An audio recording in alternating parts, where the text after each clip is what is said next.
আসসালামু আলাইকুম ওরহমতুল্লাহি ওবরাকাতুহ। বিসমিল্লাহির রহমানির রহিম।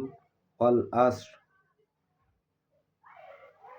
সূরা আসরের এই আয়াতে মহান রব্বুল আলামিন আমাদের পুরা মানব জাতির জন্য প্রত্যেক সমাজের প্রেক্ষাপটে সময়ের কসম দিয়েছেন।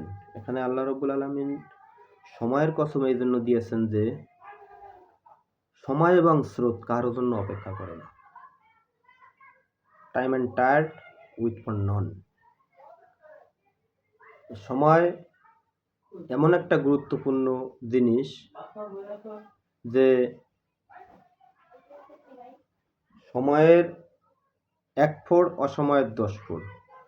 বাংলাদেশের এই রাজনৈতিক প্রেক্ষাপটে বর্তমানে সময় মতো যদি ন্যায় এবং ইনসাফের জায়গায় আমরা সিল না মারি, তাহলে সামনে 5টি বছর আমাদের বিভিন্ন অন্যায়, অত্যাচার, অবিচার, জুলুম সহ্য করতে হবে।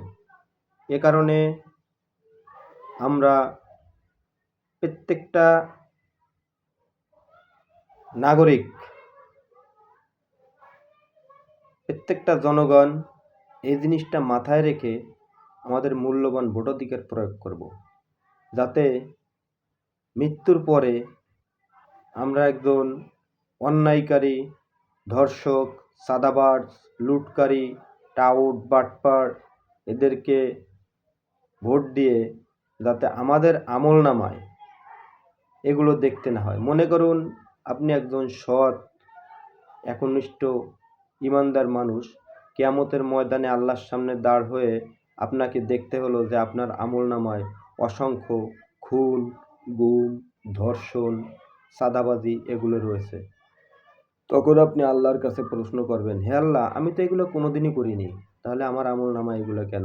তখন আল্লাহ ভিডিও বের করে দেখাবে আপনাকে যে এই দেখো তুমি একজন অন্যায়কারী, একজন চাঁদাবাজ, একজন ধর্ষক, একজন খুন গুম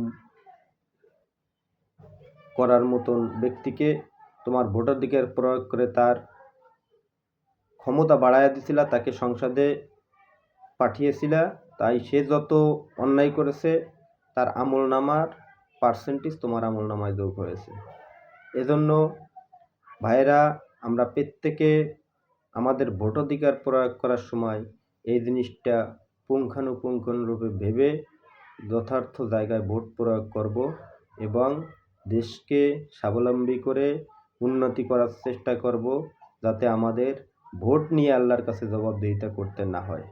আমার ভোটের কারণে আমি যাকে ভোট দেব সে বিজয়ী না হোক, তাতে কোনো আফসোস নাই, কিন্তু আমি একজন যোগ্য এবং সৎ লোককে ভোট দিলে আমার ভোটের কারণে আল্লাহর কাছে জবাবদিহিতা করতে হবে না।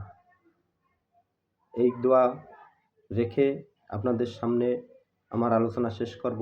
তার আগে আর একটা কথা বলবো, আমার এই ভিডিওটা সর্বস্তরের মানুষের কাছে পৌঁছে দেওয়ার চেষ্টা করবেন। আসসালামু আলাইকুম ওয়া রাহমাতুল্লাহি ওয়া বারাকাতুহু।